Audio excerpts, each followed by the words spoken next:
Okay, so we want to thank everybody for coming out tonight. This is the Wild Goose Cafe, and it's also Epic Fellowship. So if you've never been here before, Trent Halbert is the pastor of a church here. It's called Epic, and the Wild Goose is named based on a book called The Wild Goose Chase that he founded a church called Epic. So they came up with the idea to do a Wild Goose Cafe. Their church is in here on Sunday nights, 6:30. And they have services on Wednesdays as well. But every other day of the week, it's a cafe. So they allow the community to use it for meetings. A lot of times they'll open it. They used to serve food, sandwiches, and coffee, like a coffee shop, a coffee house. And any money that they bring in, they donate to Meeting the Needs Ministry in Owenton. So if you don't have a church home, you're looking for a church to try out. This is a very non-traditional church, and Trent is amazing, so I definitely recommend it. But this is the facility that we're in. So the bathrooms are in the back on the right, and there's a little nursery room that they let us use. They've got some toys in there if the kids want to go in there. I'm going to start out by just saying that many moons ago, Kenny was one of my students. So that tells you how old I am. But we had him in school. Linda and I had him in school, and he's always been a sweet young man, dear to my heart. And so when I got to reconnect with him recently after, when he went through the program, I see a whole different person. His mom can probably attest more than I can, but the shy little boy that I had in school is now a very articulate man who has grown out of a lot of trials and come a long way. So I'm excited to hear his story, and I hope you guys too. So Kenny Otter.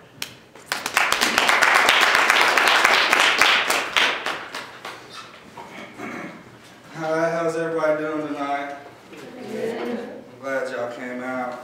This morning I woke up and I made a deep and personal commitment to stay sober just for today.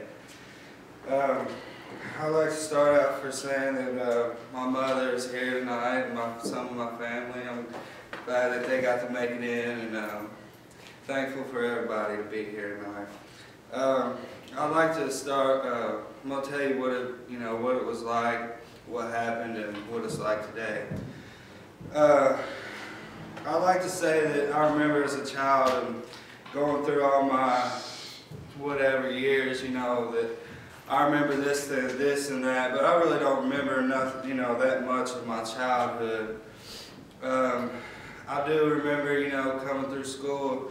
I've been born and raised here in Owen County. I lived in New Liberty for most of my life. Coming through school here it was kind of hard, being a colored guy in this school. That our mascot and a bunch of people are, I guess different, or I felt different. And coming through school, middle school was a hard time.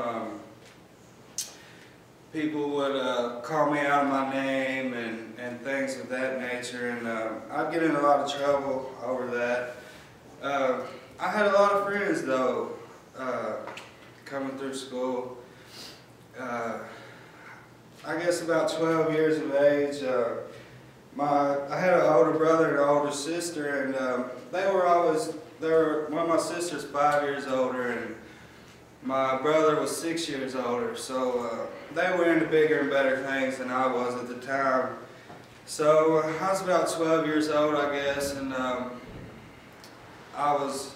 forget what I was doing, but I was running around acting silly, and I come in the house and I smelled this strange odor, and parents weren't home, so I didn't know what it was, but there were some people gathered up upstairs, and I didn't know what they were doing. I just wanted to know, And so I crept upstairs, and they told me to get out and try to shy me away, but I wouldn't go nowhere. I was coming on in, what's that, what's that? And they had this thing, it was wrapped up, and it looked like a cigarette, they were smoking on us, and cool. I was like, let me get some, let me try it. So they finally handed it to me after a while. And I tried it, and I don't know, just I felt different. Just a sense of, I don't know, I guess ease kind of. I don't know, I just felt better about myself.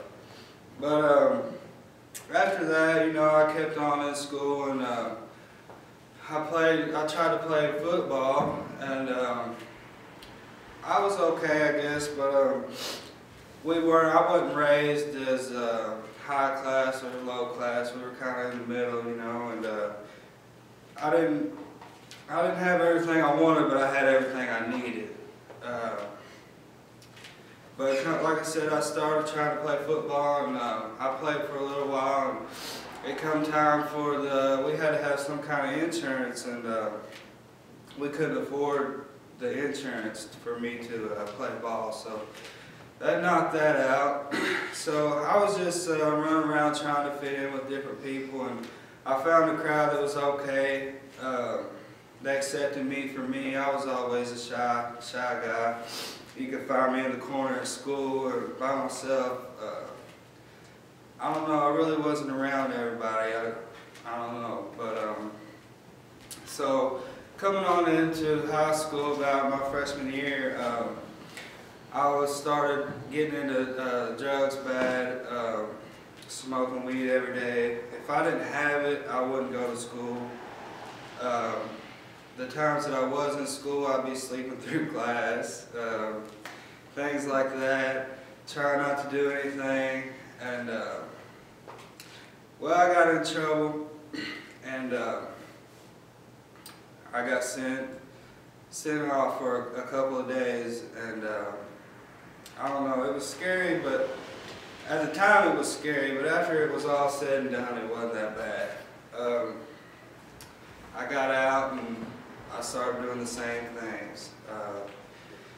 There was about 4 of us and in New Liberty that were my age, and we all ran around and did things. And my friend, his mother would go buy us alcohol, and we would get her to go maybe any time, probably mostly Fridays, and she would go down and she would get like wine coolers and things, and she would bring them back to us, and we would drink and run around and tear New Liberty up, everything we could do to just be bad, break windows, you know, everything we could do. And I don't know, like I said, I got sent off.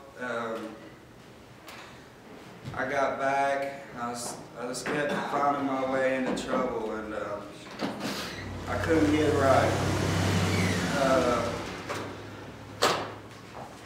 I ended up breaking into a house, and we took a bunch of things, and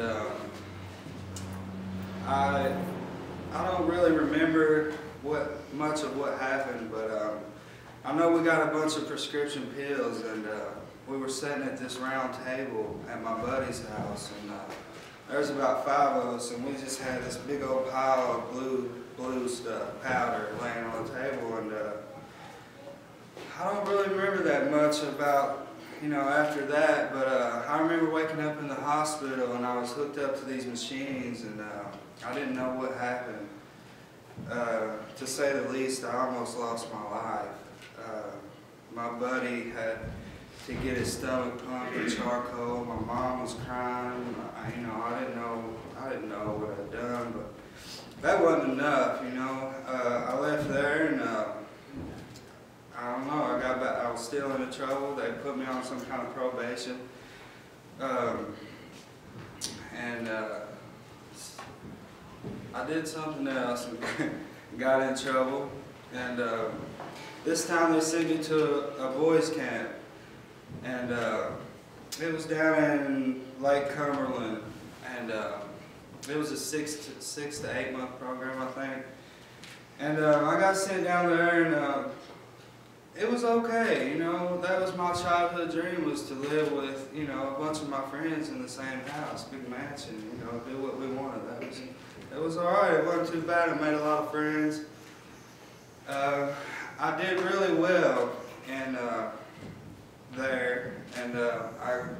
did so well, I got to get out 2 weeks early. And, you know, I had my mind set at this point that I wasn't going to do anything. I was going to come home and I was going to be the perfect little son. But I got home and I was fine for a couple weeks, maybe a month, and it was just the same old thing, same people doing the same thing. So I fell right back into it, and one of my buddies had his mother or his grandmother had owned a store there in New Liberty, and we would go there at night, and he would let us in, and we could go in there and get whatever we wanted and cook and eat and whatever. He didn't care. So we did this every night. We'd go in there and do whatever we wanted. And that's what we did. We would go in there, we'd get high and eat up everything. And I don't know, but moving on.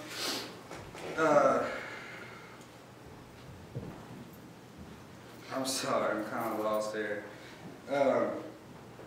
So, where's that? Alright, we went to, I got back home, I was good. Then I fell back into it, doing the same things, and I had got a job up here and in Owen.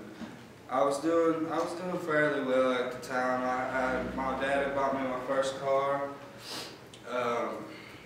I was driving back and forth, and I was doing all right. I don't know why, but I fell deeper into drugs, and by this time I was doing nerve pills and pain pills and anything, you know, just kind of experimenting. I wasn't too heavy into them yet. I did some one night, and I was in my car, and I ended up robbing. I used to rob and steal a lot, and that was my downfall. I would take things that didn't belong to me, and most of the time I would take things from my family because, you know, they wouldn't really think it's me. If I take this little thing, they won't think it's me, you know. Maybe if I do get caught, maybe I'll get away with it. You know, I sweet talk them and they'll be all right after a while. But, so, like I said, I was in this car, and my sister had a job down in Sanders, and I had been down there.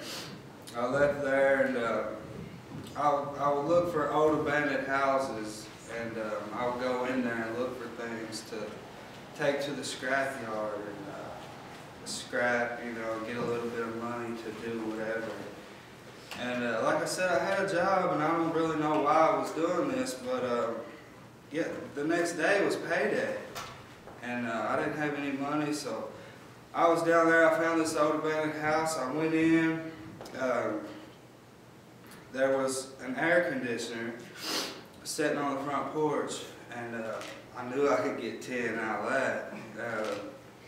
So I go on in, and I'm looking around, and I find a few more things. So I gather it all up, and I get it outside to the front porch, and I get it in the car. I leave there, and I hide it, and I go home for the night, and I woke up the next morning. I went back and got it, got to the scrapyard, and 4 policemen pulled in on me. And they figured out that things were stolen and where they came from, and so I went to jail. This is my first time in jail, you know, for a period of time. And I wasn't there that long, but at that time I thought it was forever. I went in. I was going through the court system, going to court all the time, and I don't know. My dad, finally, I got him to lower my bond. My dad got me out, and I was doing all right there again for a little while. And I ended up getting 5 years probation. So I did good for a couple months maybe, reporting to them, talking, doing everything I was supposed to be doing. And one day I didn't have a ride. I was clean and everything, but I didn't have a ride down there. And on this day I was supposed to report. So I call down there and I tell them, hey man, I'm not going to be able to make it. I don't have a ride. It's like I'm clean. When I'm able to get down there, I'll be more than glad to take a drug test. But I ain't going to be able to make it.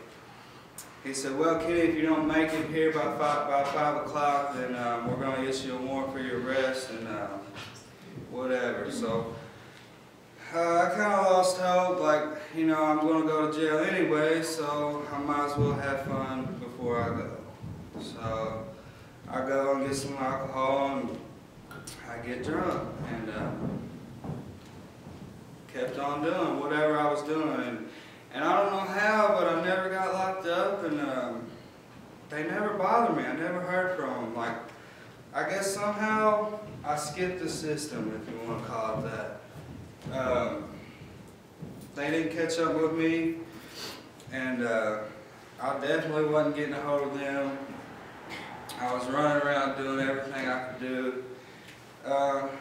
So I'm at school, and I come out of school after school, and there's a few people. I used to ride with a buddy to school instead of riding the bus, and there was a few people around the car when I came out, and I didn't know it was unusual for that many people to be gathered by the car that I ride in.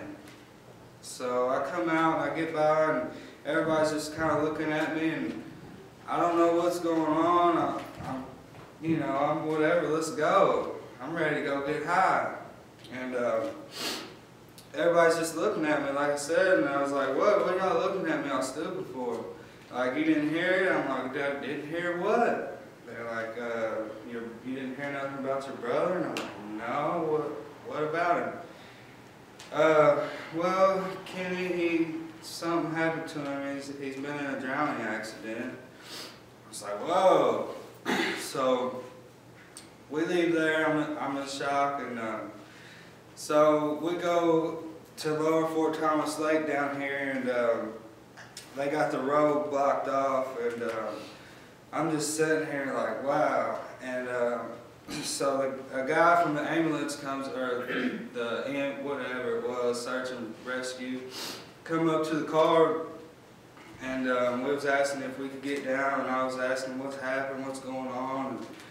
And, they didn't really tell me much, but I knew something was bad wrong, so I called my